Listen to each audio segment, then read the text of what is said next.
Hey everyone, me Kevin here. Yesterday, a lot of people got pissed off at me. In fact, I took about 73 damage. And I wanted to offer any of you who are pissed off a totally free $51 to make it up. Because I feel like I misconveyed my enthusiasm for Neo. I went a little too negative, and we're gonna clarify that in this video. But to make it up to you, I owe you $51. You could get that by going to metkevin.com/M1, deposit $100 there and get $30 totally for free. You could use that to buy half a share of Neo. And then you can go to the link down below for Webull and deposit $100 there and get yourself at minimum $21 in free stocks. There you go, it's $51. So hopefully, you know, that makes it up to you. I'm working on healing myself to get this damage dealt with, okay? All right. I think we're on the same page now. We can now have a reasoned discussion. So I'm going to clarify my thoughts on Neo. And I'm going to clarify my price targets because, oh my gosh, we got some clarifying to do. That's all I'm going to say. So yesterday, some folks did think that I was personally attacking them for bringing up issues with the Neo Day presentation. And I'm going to start with a message that I sent to my course members yesterday. It was an alert that I sent out. So it was best lesson for today. Always be the most critical of the stocks you most highly believe in. Some people tend to watch 20 seconds of a YouTube video to get an idea of what the video is like. They think that someone is a bear, they dislike, and leave. This is very stupid. You never want to put yourself into an echo chamber to confirm biases that you have. This is very dangerous. It's always really important to challenge your views and opinions. And see, that's a very important lesson. If we just only follow the hype that exists on YouTube and we only tell ourselves what's good and what's great about a company and we never look at a contrarian point of view, well, then we end up failing as investors. We might get lucky, but in the long run, we tend to get hurt more than we get lucky. Now, I, as many of you know, have made many positive videos on Neo, and usually in my positive videos, I get people writing Tesla or Neo to the moon, or I'll get comments like, this idiot's just trying to pump the stock. Then obviously I made a video touching on some of the negatives of Neo Day, and well, we got pitchforks and fire against, well, me, because apparently I'm just a greedy stock guru who wants Neo to fall so I can buy more of it. Well, it's, you know, in my opinion, this is the definition of herd mentality, right? This is kind of like I picture a group, this herd, and it's like, okay, today we're all gonna buy this stock. And then that stock goes to the moon, and then all of a sudden people are like, okay, now we're gonna buy this stock. And then that stock falls and the other one goes up. You gotta be careful, okay? Otherwise you're gonna be left holding the bag sometimes. Now, let's clarify some of my thoughts on Neo, and I'm gonna start by talking about something that I've actually highly defended Neo for.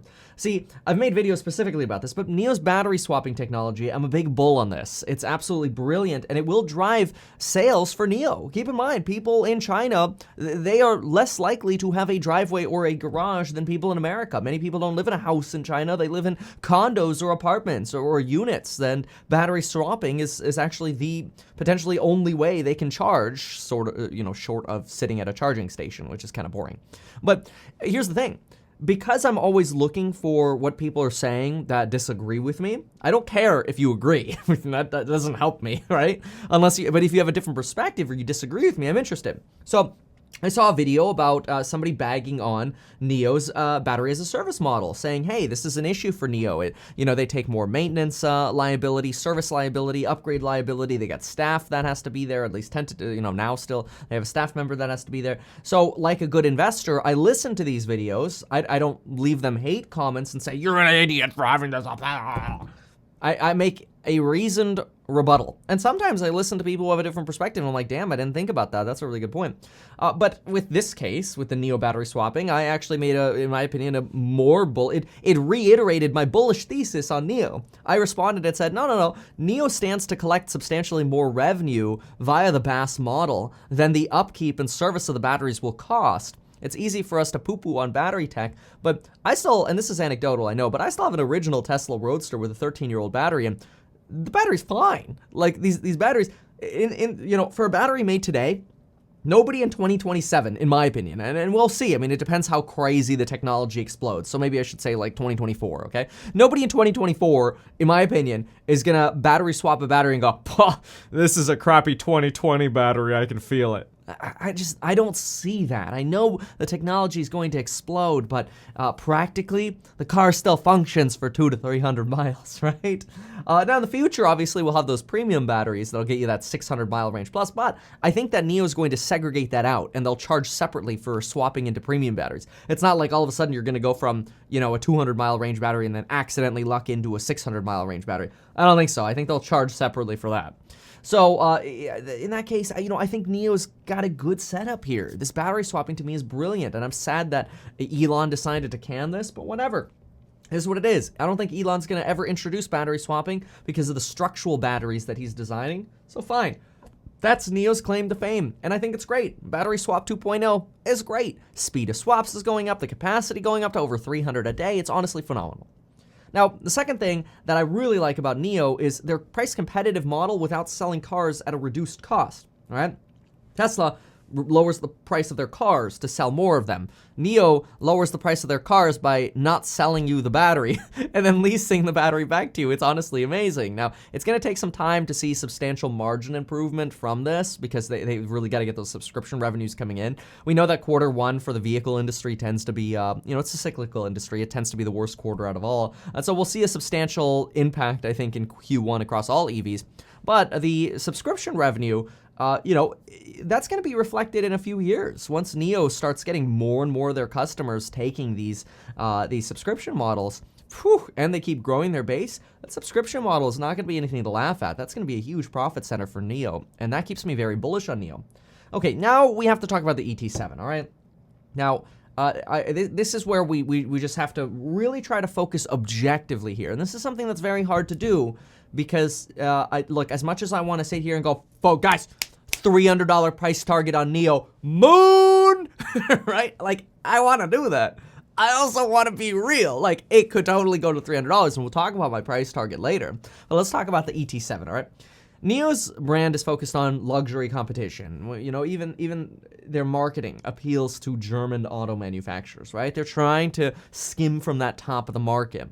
However, I will say I was disappointed that we did not start with a Model 3 sedan competitor. We started with a Model S competitor.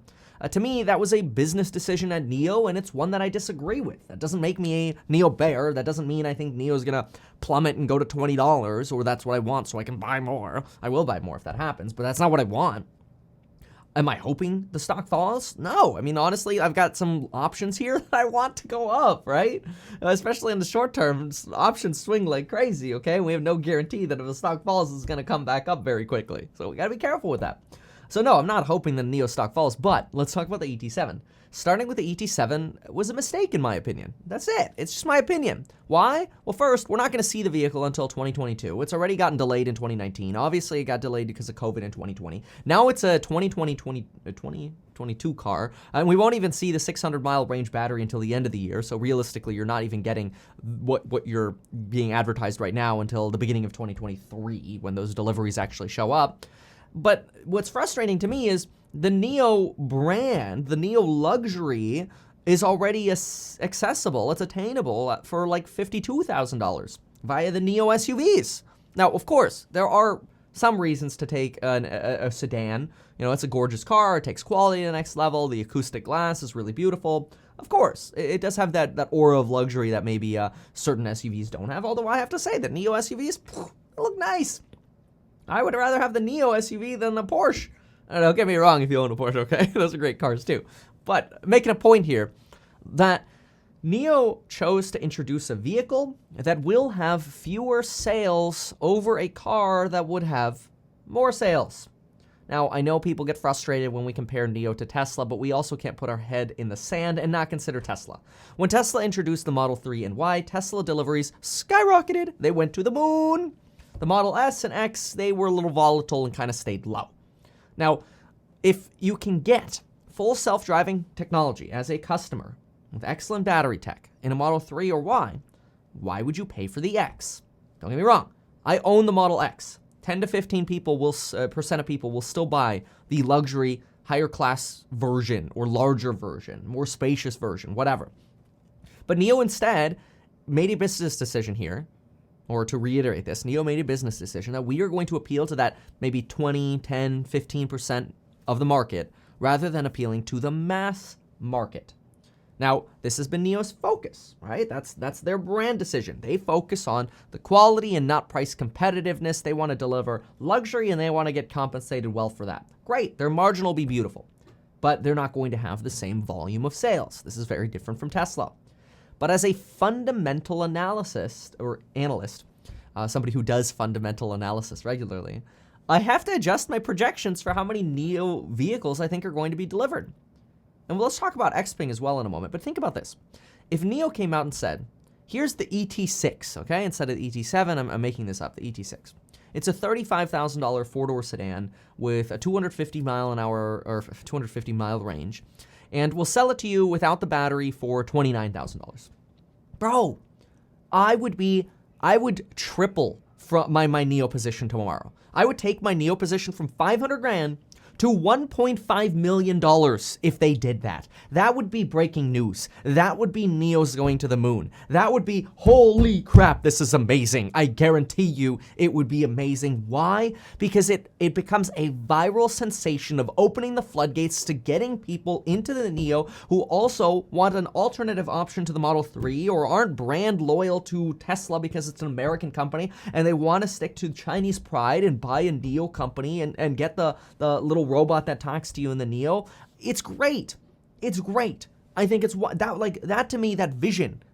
Ooh, that is beautiful. That is a beautiful vision. That would have been smart, in my opinion. Use the same batteries you got. You're using the iron phosphate batteries at CATL. They're inexpensive. Tesla's using them as well. Put those into a cheaper, NIO car. Say, look, it's a NIO car with the NIO quality, but at cheaper than the price of a Tesla, especially when you lease back the battery system. That company would go to the moon fast. We wouldn't have to wait 5 years for that to happen.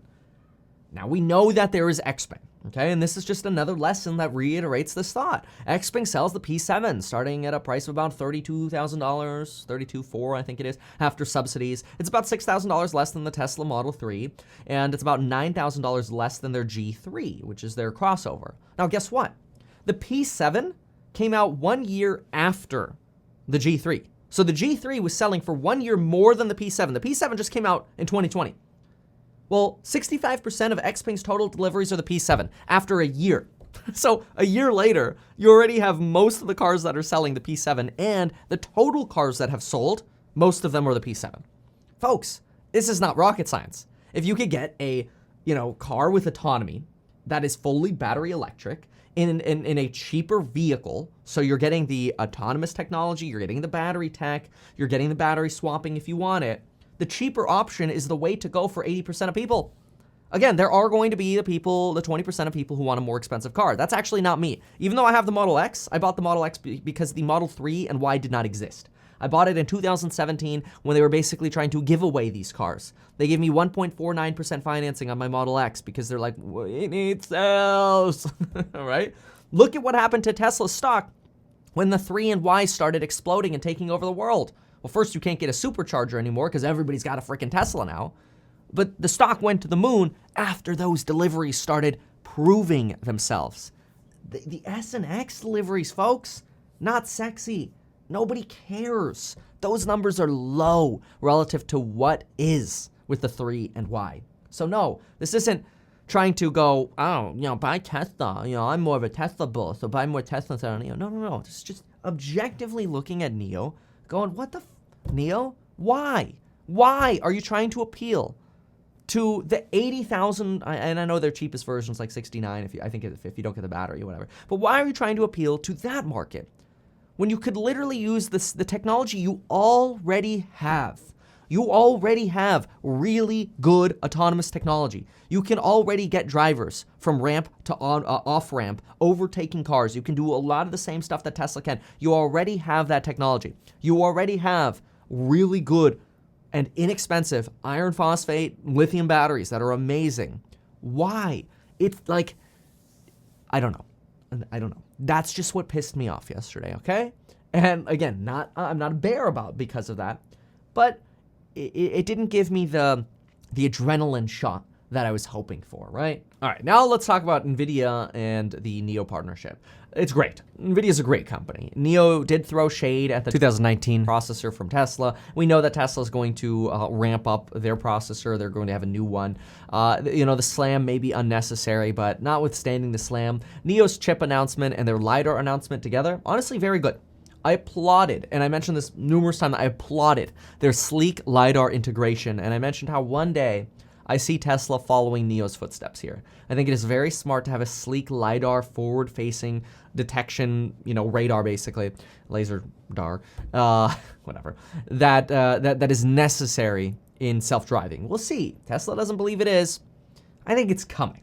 We'll see. We'll see what happens. Maybe Tesla can figure it out without Lidar, and that's fine. But the sleek integration of Lidar that they had in their vehicle yesterday, so good. So good, and of course we know it's just a mock-up, right, of what is to come, or maybe it's their prototype vehicle or whatever. But look here, I'll put it up on the iPad. This is beautiful. I'll erase a little bit of my scribble here from yesterday. Oops, I'm adding to it. There we go. Look at that. That is a great way to integrate a Lidar sensor. Really, really smart. Absolutely brilliant decision by NIO. Yeah, I'm applauding NIO, and I'm not trying to compensate here. I truly believe that. I think this is very, very smart. So, this is all good news. The Lidar, great, very smart. The autonomous driving features with Nvidia, smart. Good, great. You got a good processor and some better camera resolution. Fine. We're still a few years away from seeing this, but I'm happy about that. It doesn't hurt. It paints a very nice future for NIO. But what about the battery? There's a lot of argument about this darn battery.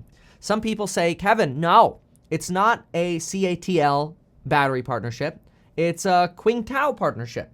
Other people say, no, it's not Qingtao. It's Prologium, a Taiwanese company. They got patents with them. And it's not going to be fully solid state. It's going to be partially solid state. And that's why they said adopt, because they're just going to use part of the solid state. Jesus, folks, who freaking cares? The battery chemistry right now, honestly, does not matter. Let's make this very, very simple. Here's what matters when you are a stock investor. Price and delivery time. When can I get it, and how much money is it going to make it? Are there going to be logistical hurdles? Yeah, we just heard about an explosion at one of the CATL recycling facilities, which is putting a lot of question on Chinese, battery manufacturing plants, and there are going to be more regulations now because of that, which are going to slow things down.